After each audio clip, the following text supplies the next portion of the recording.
In the old days, it used to be that the president, when he was in town on a weekend, often went to visit various churches in the Washington, D.C. area. I have no idea what President Trump does. But this is a story from back then. Apparently, about the middle of a week before Sunday, about Wednesday, somebody called this one pastor and said, "There's a rumor going around town that the president is coming over to your church to worship this weekend."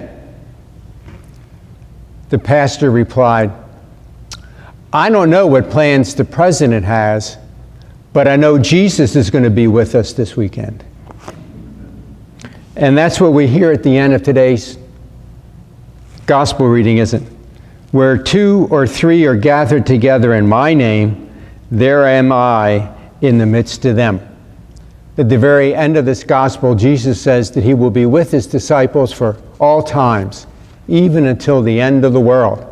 And at the beginning of the gospel, he's given a nickname, Emmanuel, which means God is with us. That's our hope at the end of the day, isn't it? That Jesus is with us. Well, today we continue this 3-day excursion through chapter 18 of the Gospel according to St. Matthew, which is the fourth of the 5 major sermons or discourses that Matthew collects Jesus' teaching together in. Remember, the first one was something we called the Sermon on the Mount. Remember that? Chapter 5. Well, in chapter 18, he's talking about problems that can come up in the church community, in the faith community. Yesterday, we heard that we'll have less problems if we all become childlike, not childish, but childlike. And then that culture meant that the child was always totally dependent on the grown-ups, the extended family. And that's why we've got to be. We've got to realize that we're totally dependent on God. And we need God. And we can't do everything by ourselves. Then at the end we heard that if somebody were to stray and leave the community, we shouldn't say, well, good riddance, we got rid of that. I didn't like that guy anyway, and he talked too much, and he's a gossip. And all.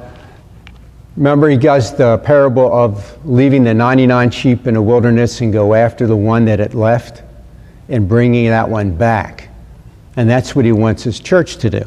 Today we have a situation where somebody has not physically left the church, but there's strife there. Somebody committed a sin against somebody else.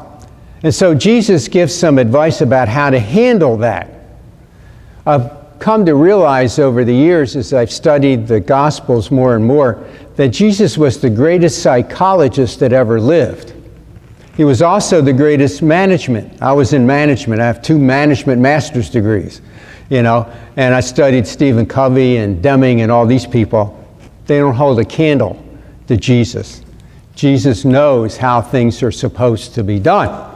And so he says, you go and talk directly to the person that you're having a problem with. It recalled, and I think I can say this now because enough years has gone by, when I left one parish and went to St. Anne's in Bartlett, some of my parishioners kept calling me and emailing me all the time, and a couple of them showed up on my doorstep one day complaining about somebody. And I said, first of all, you got to realize I'm not your pastor anymore. And if you have a problem with the pastor, you need to sit down and talk to him. That's Jesus' advice here. Sit down and talk to him. Well, he's not going to listen to me. Sit down and talk to him. At least give him a chance to do the right thing. If he doesn't do the right thing, then it's not your fault. It's his fault. And then Jesus says, if that doesn't work, take a couple people with you and discuss it. Still, it's kept at the lowest level possible to try to solve. Then he says, if that doesn't work, then have the church get involved. That's pretty good advice about how to handle a problem. In my time in confessions, I was amazed at how many people would confess that they were hurt by somebody and they just couldn't find it in their heart to forgive them. Then I say, do you say the Our Father by any chance? Forgive us our trespasses as we forgive those who trespass against us.